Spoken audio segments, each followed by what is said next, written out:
This month's podcasts are sponsored by Aubergine Legal. Do you sometimes worry that your business isn't meeting all its legal compliance requirements and wonder if you're ticking all the legal boxes? Are you losing sleep worrying about a piece of legislation that you may or may not be complying with? Perhaps you need some help with your client contracts or your data protection compliance. Or maybe you're worried that your website doesn't have the right documents or legal notices in the right place. Perhaps you have a brand that you want to protect with a trademark. How about if you could outsource it all and eliminate all of your worries? If so, then get in touch with Aubergine Legal, a friendly commercial legal consultancy offering practical and clear commercial legal advice without the overwhelming legal jargon, taking the worry away and helping you to protect your business and minimise your risks. Aubergine offers a free 30-minute consultation if you have any questions or want to find out if they can help, and you can access this link and book your free 30-minute call via the link in the show notes. Hi, so today's episode is a re-release of an episode that I previously published in January 2023, and I'm re-releasing it for two reasons. One is because we are right at the end, it's the middle of the Christmas holidays, and I didn't think it was a good time to start creating new content. Lots of you might be away or busy and, not be waiting necessarily for the latest episode to arrive. And also because I think it's really timely for lots of businesses. The beginning of a year is a time when they think about plans for the year. Selling your products on Amazon or improving your existing Amazon business might be on your list of goals. And if so, I think you'll find this re-released episode really, really useful. Everything I talk about in here is still really relevant, so it hasn't outdated itself in a year, which is very good. And so I hope you enjoy re-listening to this episode. Welcome to the Bring Your Product Idea to Life podcast. This is the podcast for you if you're getting started selling products or if you'd like to create your own product to sell. I'm Vicky Weinberg, a product creation coach and Amazon expert. Every week, I share friendly, practical advice as well as inspirational stories from small businesses. Let's get started.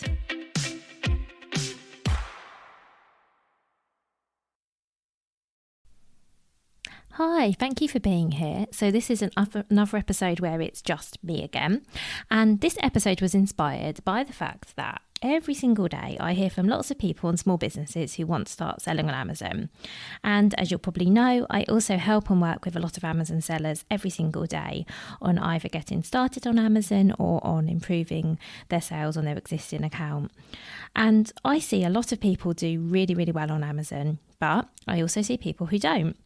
And what is worse, I think, and what I really feel for is that some of these businesses have, there are reasons why they're not doing as well on Amazon as they might, but some of this is actually out of their control.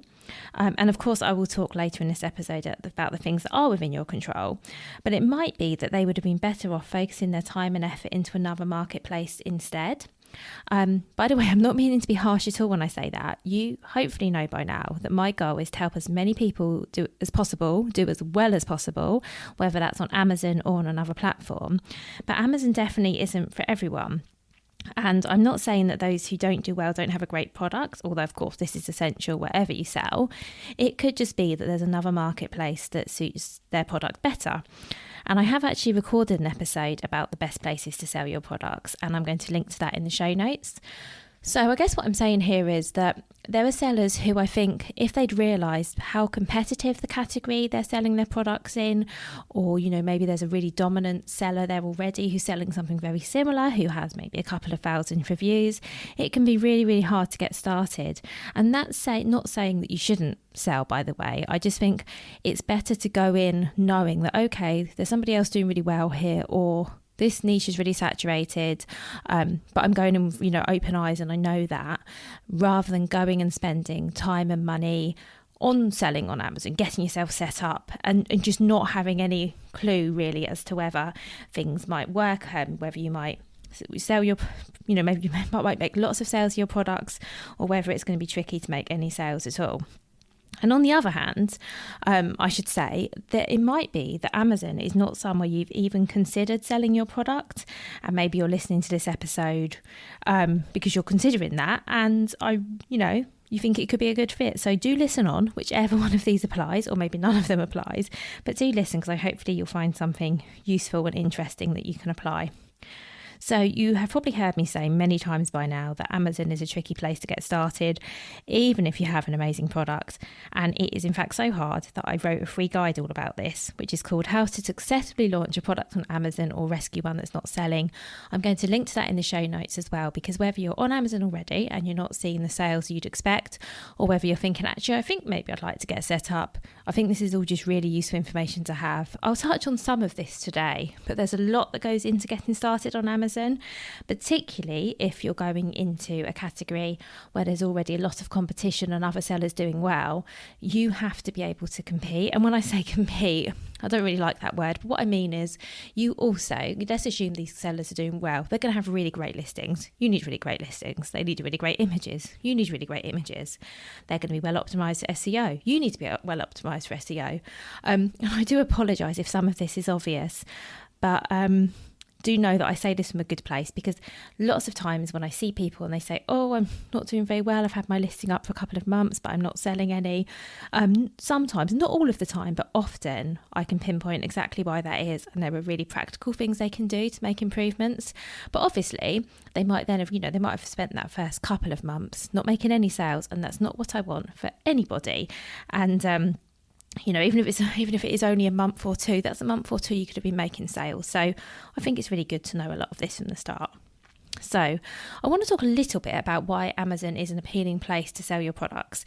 So whether you find it appeals to you, maybe it's somewhere you want to sell, or maybe you're just considering it and you want to hear my take on it. Well, I think there are lots of reasons. It's obviously a huge, well-known marketplace. I didn't have to tell you what Amazon was, for example. I'm pretty sure if you're listening to this episode, you know what Amazon is. You've heard of them. You've probably shopped there before.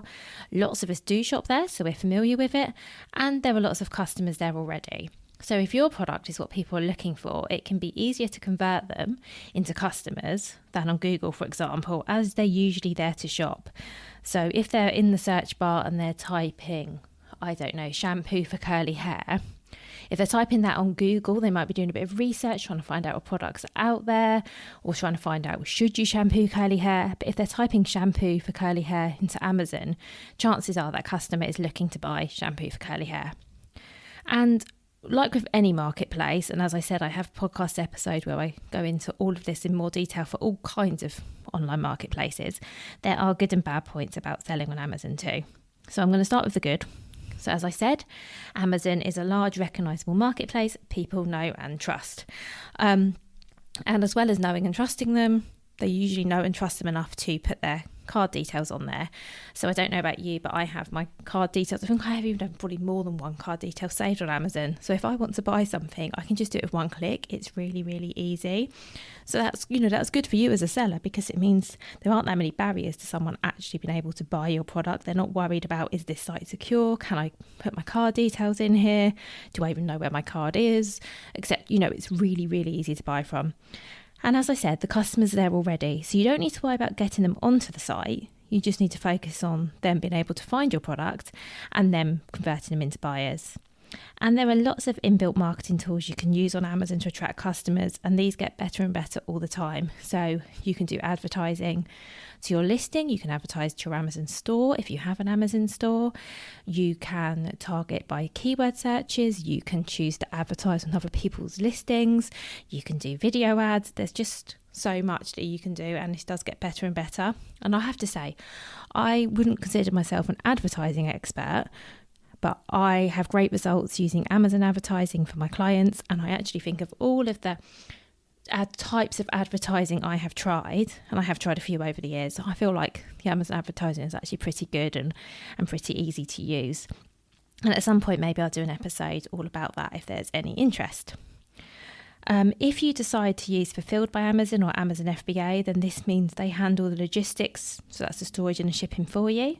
This can be expensive, so I definitely don't recommend you thinking, oh, that's great, I'll send them hundreds of units of my product, because, as I said, it can get expensive, particularly if things aren't moving as fast as you'd like them to. However, for a customer, if you use FBA, it means they can benefit from Amazon Prime, and which is often next day, not always next day delivery, is it? But often it is. But anyway, it's fast, it's free if you're a Prime customer, which lots of people are. So that's another benefit, really. Although I should also point out that if you're thinking about selling on Amazon and you don't want to use FBA for any reason, that is also fine. Especially as I just mentioned, prime delivery for me anyway, I don't know if it's just where I live, it isn't always next day anymore. So as long as you can get your product to customers within a few days, reasonably quickly, I don't think that's something that should worry you. So yeah, don't hold back. And finally, you have the opportunity to sell globally if you want to, as there are marketplaces all over the world, and so plenty of opportunities. At the time of recording, there are 19 marketplaces in total. The last time I looked, there were 18, so it's grown even since then, and I can only imagine that number will grow. So you can sell in Europe, the Americas, the UAE, Japan, Australia, all over the world. And of course, there are additional logistics and things to think about when you're doing that, but it is possible. And I will also mention here, again, I'm not going to go into great detail, that selling into Europe, if you're based in the UK or you're selling from the UK, is actually much simpler now on Amazon. And if you ever want to know more about that, just let me know, because I won't go into detail here. But Amazon certainly are working to try and make things a little bit easier. In this aspect anyway, because I'll come on to the things that I think aren't so great about Amazon. And the first one I will say is that the seller support isn't that supportive, and that's me being really, really polite. Lots of sellers struggle because you might have an issue when you get set up or with a listing, and lots give up, which is such a shame, but it is because dealing with them can be so difficult. You need a thick skin and you need to be really tenacious to get anywhere with them.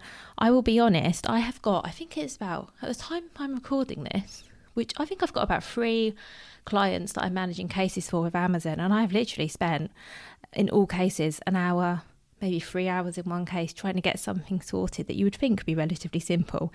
That is the reality. And I'm not sharing that to put you off. I'm sharing it so you know what to expect, because often people are really surprised, because obviously customer service as a customer is pretty good. But it genuinely can be quite hard to get things sorted out if something goes wrong. Not to say anything will, but based on my experience, things can and do, and it's hard. And I should also say that I did record an episode all about this. Again, I'll link to it in the show notes.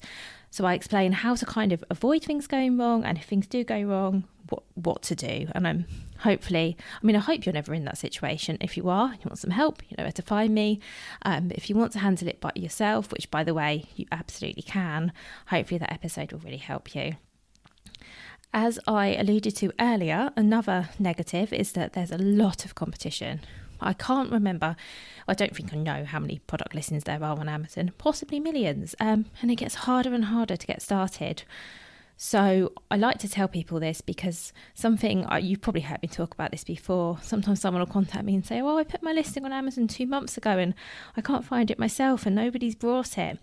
The reality is that unless you do something, even if you have an amazing product and you have a great listing, you've done everything I suggest, the final piece of this is you need to get people over to your listing. You need to do something to get attention on it. In the guide I mentioned earlier, I've got loads of ways that you can do this. A lot of them are free. I'm not saying you have to pay for advertising. You certainly don't. I know that that definitely might not be in your budget, but you do have to do something to get people over to your listing, because in lots of categories, there are going to be other products and other sellers who've been on there for ages. They've got reviews, they've got sales history, and they're going to come page 1 of the search results every single time, along with the people that are paying to be there, of course. So it is really tricky. But, it is also possible, I should say. I hope I'm not focusing on the negative too much, but I always like to be balanced, and I also like to be honest. So another thing to think about is there isn't definitely an art to creating a great product listing on Amazon, and you need a great product listing, as I've said lots of times. And there are also lots of rules to adhere to, and breaking any one of them can get your listing closed, which isn't as bad as it sounds. They just shut it down and then you fix it and then it goes live. It's honestly not a big deal. So this includes the wording you can use, though be careful about claims that you make. You can't link to external websites. Your main photo has to be on a white background. To be honest, it's nothing that should cause you any problems, but it's just worth knowing about it. And then the final thing that I think is a bit of a downside selling on Amazon is you don't get any customer details.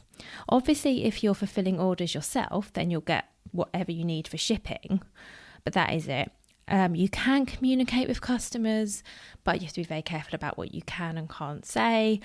It's tricky. I mean, my advice really is, unless they contact you, reaching out to customers via the Amazon email portal possibly isn't a good idea, because if you say something you're not meant to say, you're going to get yourself in trouble.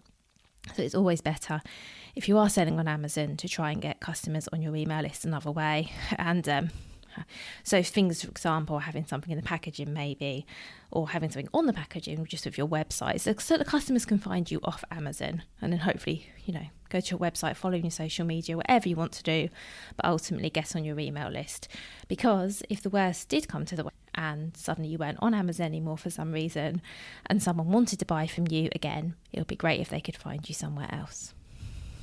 So, in terms of what kind of products Amazon good for, because I think that's definitely worth touching on, you can sell most things on Amazon. I did have a look at things you can't sell in Amazon in the UK, and some of the things that came up were vehicles, new or used. Yep, I think that makes sense. Airbags. I didn't even know you could buy an airbag separately. I'm on a vehicle airbag, that is. Used clothes. I think we all knew that. Clothing made from animals. I think we hopefully knew that. This isn't the full list, and there is a list of restrictions that you can check for anything you want to sell.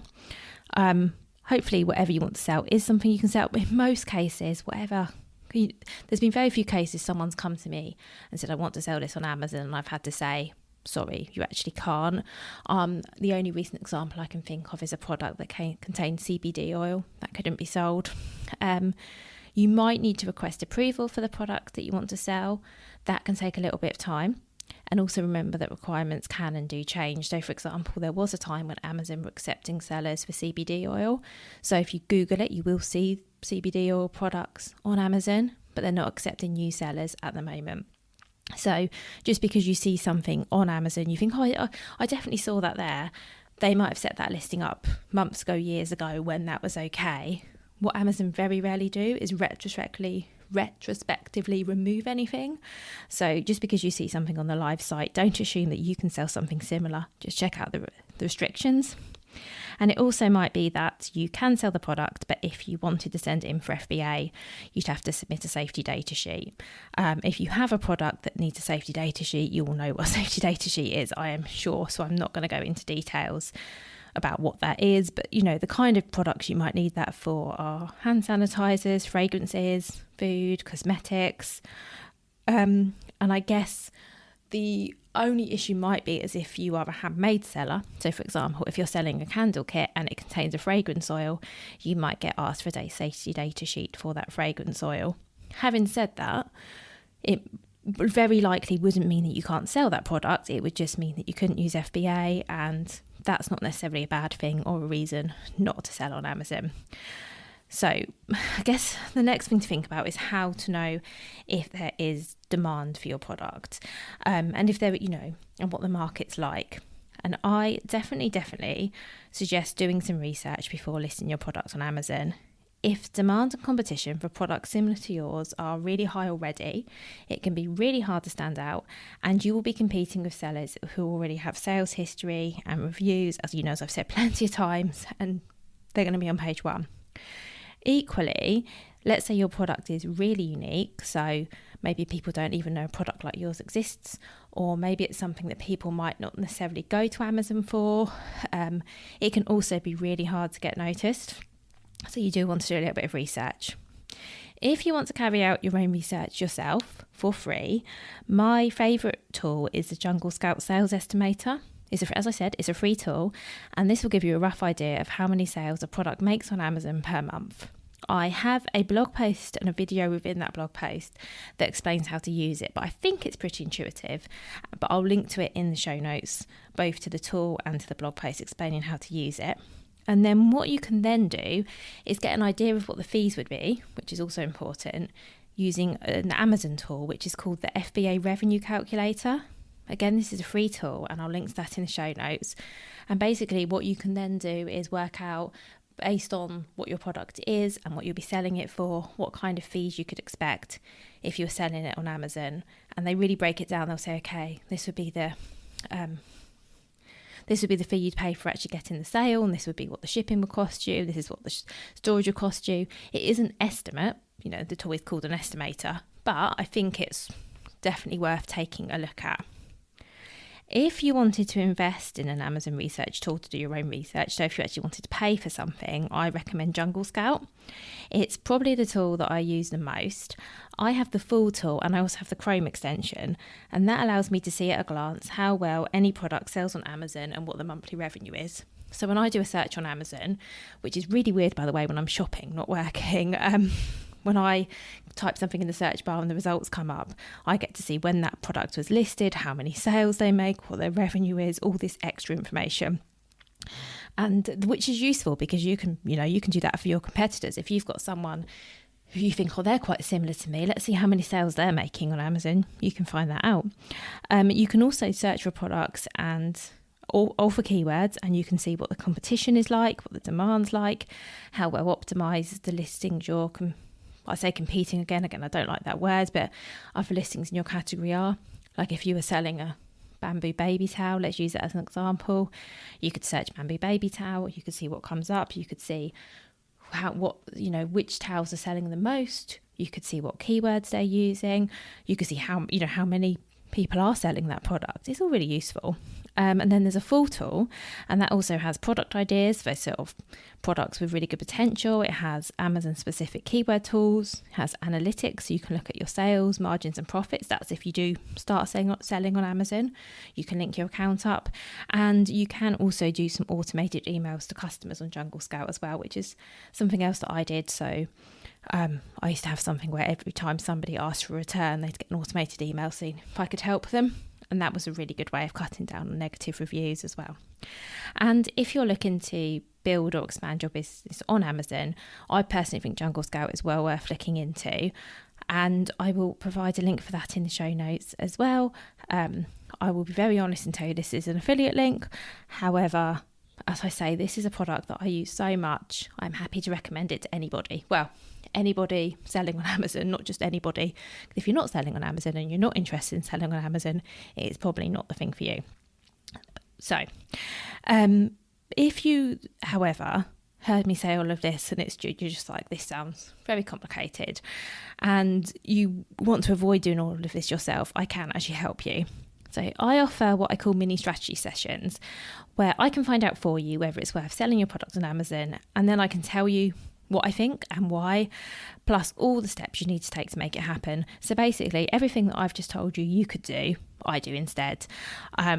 So you find out whether there's a market for a product like yours based on research that I'll do myself. So we would set up a call, but before we have a call, I would do loads of research and I'd produce a nice little report for you as well. And I would give you my honest opinion on whether or not you should sell your product on Amazon. And I'd be, as I said, I'm very honest. I would never say absolutely go for it or absolutely don't, but I will say I think that you could and this is why, or I think that maybe you shouldn't, or I might say I think that you could, however you need to know this, you need to know this is a busy marketplace, or I've noticed that your product has this feature that others don't, so if you do decide to sell on Amazon, this is what I would sort of lead with. And then I would talk about what's involved in setting up and launching your product on Amazon, including how much time you need and what exactly is involved step by step. So if you do this, as well as a call with me, you get a bespoke market research report, which includes all the competitive analysis.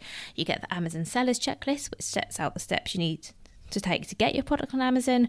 And you get my Amazon launch guide to get you off to a great start. I honestly think this is an investment worth making because you can find out whether there's actually potential for your product on Amazon before you start thinking about spending any time or any money on getting started. This can actually save you a lot of money and time, not to mention all of the frustration and heartache if you just jump in, then a few months later find out actually it's just not the right place for your products. I also take you through how to get started, how to do it really well, because as I've said in this episode, there's a lot to know about how to get off to a great start on Amazon. So you need the great listing, high quality images. It's useful to know about all the features available to sellers, especially as many of these are free, but often people don't know about them. And if you want to know more about what's required right now, you can download the Amazon launch guide right from the show notes. So you have that to get you started. So I really hope that was a useful episode. I hope that you've taken something from it. I probably haven't answered your question of should you be selling your products on Amazon. I'm really aware of that. But, for each and every one of you, it's going to be a really different answer, because it really depends on what your product is and what category it's in and all kinds of things. But hopefully I've given you enough information that you can go away and at least think about it, consider it, and think what your next steps will be, if any. So as always, it's been absolutely lovely talking to you. If you have any questions, you can get me on Vicky, that's Vicki, at vickyweinberg.com. You might want to go through the show notes as well, actually, so you don't need to look up how to spell Weinberg. But I genuinely love hearing from you. So if you have any questions, feedback, anything at all on this episode, then I would really love you to get in touch. Have a lovely rest of your day.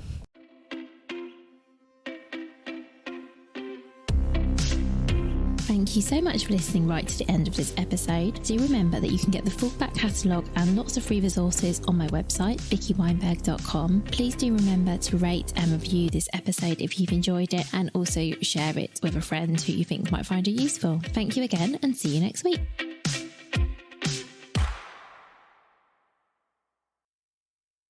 If you've been inspired to start a podcast in 2024, I really recommend my podcast host, Captivate. Captivate were my top pick when I started podcasting 4 years ago because of how easy it was for a complete novice like me to get started. I've stuck with them for the last 4 years because Captivate is still really simple to use. They keep adding great new features like the ability to share ads like these, and they've just been really reliable. So when you're ready to start your own podcast, you can use the link in the show notes and get a free 7-day trial with Captivate.